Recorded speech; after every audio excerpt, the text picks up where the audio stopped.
lovelies. So ADHD and bipolar have basically been tag teaming the past few months, and I want to talk about it open, and not in a depressing way, but in a real way, because sometimes it's messy, sometimes it's funny, and sometimes it looks like doing 8 loads of laundry at 3 a.m. You know how normal people clean? They pick up one thing at a time. With ADHD, I start cleaning one thing, which reminds me of another thing, which leads to another thing, and suddenly I'm in the bathroom scrubbing the baseboards with a toothbrush, thinking, how did we get here? For me, anxiety feels like the moment a roller coaster drops, but the ride never actually stops. It's just that tension of, if I don't get it together like right now, then everything is gonna fall apart. Even though I know it won't. My brain acts like I'm 3 emails away from the IRS showing up at my door. But when you're in that state, when you're in that moment, sometimes you forget to calm down. And this month they teamed up. ADHD made me scattered and disorganized, and bipolar said, well, let's add some mood swings for flavor. And it's exhausting, I can't lie, but it's also manageable, especially since I am on medication for bipolar and ADHD. But aside from medication, it also takes awareness, routine, and sometimes just giving myself grace instead of giving myself deadlines. So instead of, doing laundry tomorrow, I can put it off. You were just being lazy! But again, that's totally dependent on yourself, because I know if I do that for too long, then it does end up piling up, and then we end up in this 8 loads of laundry at 3 a.m.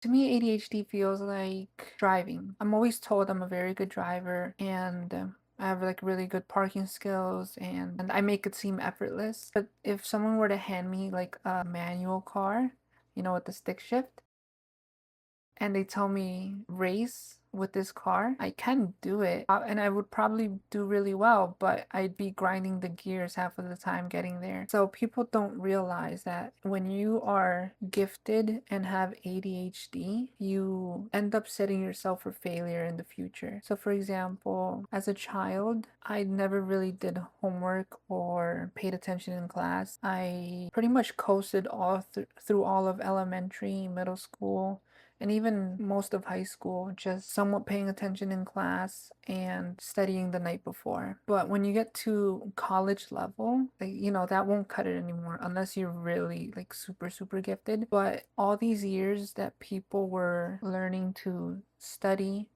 and be disciplined in doing their tasks, like homework and research papers, I didn't end up learning to be disciplined, to be able to sit down, do my homework in a few minutes or hours at a time instead of doing everything the night before. And so that is one of the reasons that you end up setting yourself for failure. And obviously it's not intentional, especially as a late diagnosed ADHD person like myself. I barely got diagnosed last year and I'm 28, and but I digress. And back to the ADHD bipolar. Some days I wake up and I don't want to do anything, like absolutely nothing. And then other days I want to reorganize my entire life, maybe start 3 businesses, clean the whole house, and learn a new language simultaneously. Come on, come on, come on! Quicker, quicker!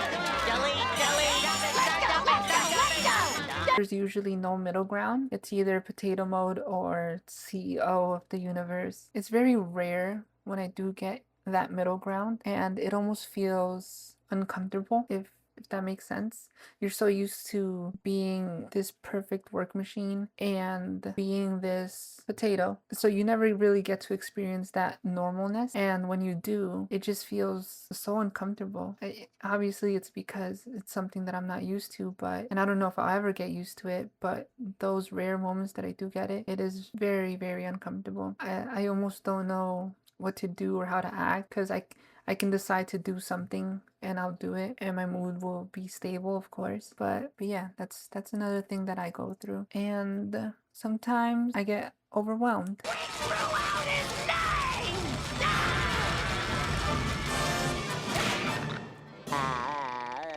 Especially when ADHD and bipolar sync up. Overwhelmed, because like that's my default mode, just overwhelmed.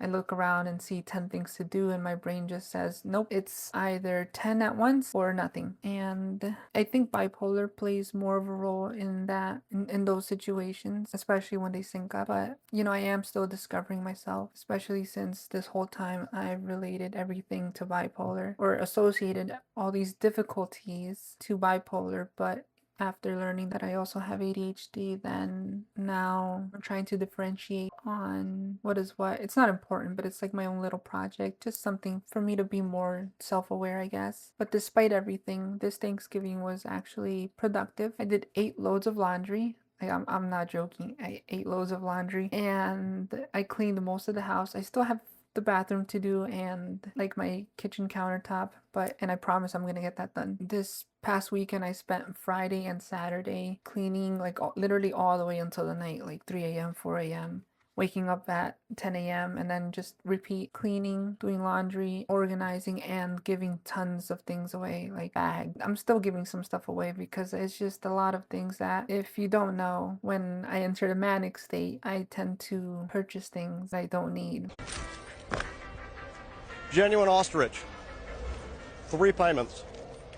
Oh! And it's one of those things that I also have to make sure I take into consideration. But, you know, I did stay up all night doing everything. So I was either hyper focused or a little manic or maybe both. And honestly, it's hard to tell, but hey, at least the house is clean. That's the thing though. Some weeks are chaos and some weeks are clarity. But at the end of the day, they're both still me. So I just have to learn to live with it. So if you deal with ADHD, bipolar, or both, I just want to say that you're not broken. You just operate differently. We all do, even if you don't have those issues or diagnoses or whatever you want to call them. You just operate differently, and sometimes differently is wonderful. And there's nothing wrong with that, because at the end of the day, everyone is different. Thanks for listening to my TED Talks / therapy session, and subscribe if you want more honesty in disorganized chaos. I'll see you guys.